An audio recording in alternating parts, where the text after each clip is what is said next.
Breaking చూస్తున్నాం. హైదరాబాద్ పాత బస్తీలో దారుణం జరిగింది. లారీ కింద బైక్ పడింది. ఈ నేపథ్యంలోనే లారీ బైక్ ని కొంత దూరం కూడా ఈడ్చుకెళ్లినట్టుగా తెలుస్తుంది. బైక్ ను కిలోమీటర్ దూరం వరకు లారీ అయితే ఈడ్చుకెళ్లింది. హైదరాబాద్ పాత బస్తీలో ఈ దారుణమైన ఘటన అయితే చోటు చేసుకోవడం జరిగింది.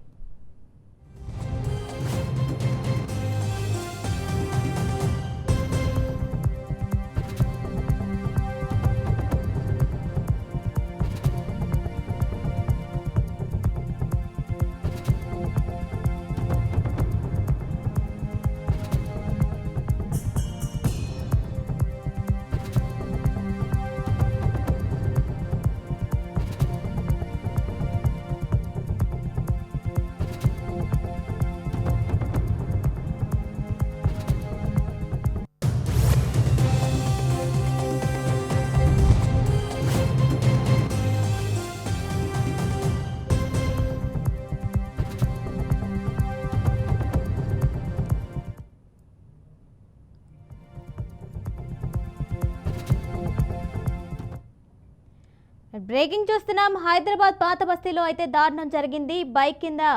లారీ కింద బైక్ పడింది. ఈ నేపథ్యంలో లారీ అయితే బైక్ ని కొంత దూరం ఈడ్చుకెళ్ళినట్టుగా తెలుస్తుంది. దీనిపై మరింత సమాచారం మా ప్రతినిధి లిఖిత అందిస్తారు. లిఖిత, చెప్పండి. హైదరాబాద్ పాత బస్తీలో అయితే లారీ కింద బైక్ పడింది. ఈ నేపథ్యంలోనే లారీ బైక్ ని కొంత దూరం ఈడ్చుకెళ్ళినట్టు తెలిసింది. దానికి సంబంధించిన డీటెయిల్స్ ఇవ్వండి. రైట్.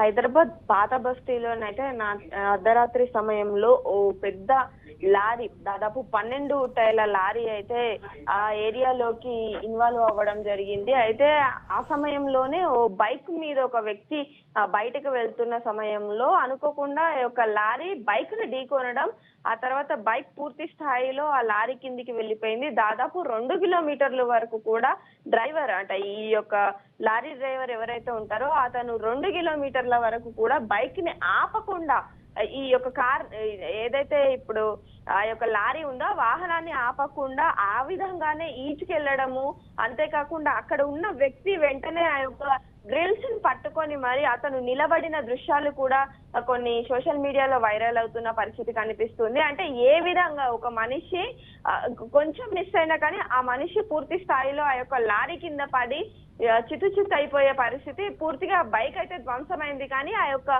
బైక్ డ్రైవ్ చేస్తున్న వ్యక్తికి అయితే స్వల్ప గాయాలైనట్లుగా తెలుస్తుంది. కొంత దూరం వరకు ఆ విధంగానే వారు ప్రయాణం చేసి ఆ తర్వాత కొంత దూరంలో అతను దిగిపోయినట్లయితే తెలుస్తుంది. అసలు ఆ యొక్క లారీ డ్రైవర్ ఎవరు ఏంటి అనే వివరాలు అయితే ఇంకా పూర్తి స్థాయిలో తెలియలేదు. వారికి సంబంధించి వివరాలు అయితే త్వరలోనే బయటకు చెప్తాము అంటూ కూడా చెప్తున్నారు. అసలు వారి ఏ విధంగా ఈ యొక్క ప్రమాదం జరిగింది అనే విషయం అయితే పూర్తి స్థాయిలో బయటికి రాలేదు. దీనికి సంబంధించి కూడా ఒక ఏరియాలో సీసీ కెమెరాలను కూడా పరిశీలిస్తున్నట్లుగా ఇటు పోలీస్ అధికారులు చెప్తున్నప్పటికీ కూడా ఇట్లాంటి ఘటనలు మరోసారి చోటు చేసుకోకుండా చూసుకోవాలంటూ కూడా చెప్తున్నారు. అంతేకాకుండా లారీ డ్రైవర్లు సమయంలో కొంత ఏదైతే వాళ్ళ స్పీడ్ ఉంటుందో ఆ స్పీడ్ ని తగ్గించుకొని డ్రైవ్ చేయడం కావచ్చు. ఇటు బైక్ పైన వెళ్లే వాళ్ళు మాత్రం తప్పకుండా జాగ్రత్తగా ఉండాలి, ఎక్కడి నుండి ఏది వస్తుందో చూసుకొని నడపడంతో పాటు హెల్మెట్ తప్పక ధరించాలి అంటూ కూడా కొంతమంది సూచనలు, సలహాలు ఇస్తున్న పరిస్థితి అయితే కనిపిస్తుంది. Right Likhita, thank you.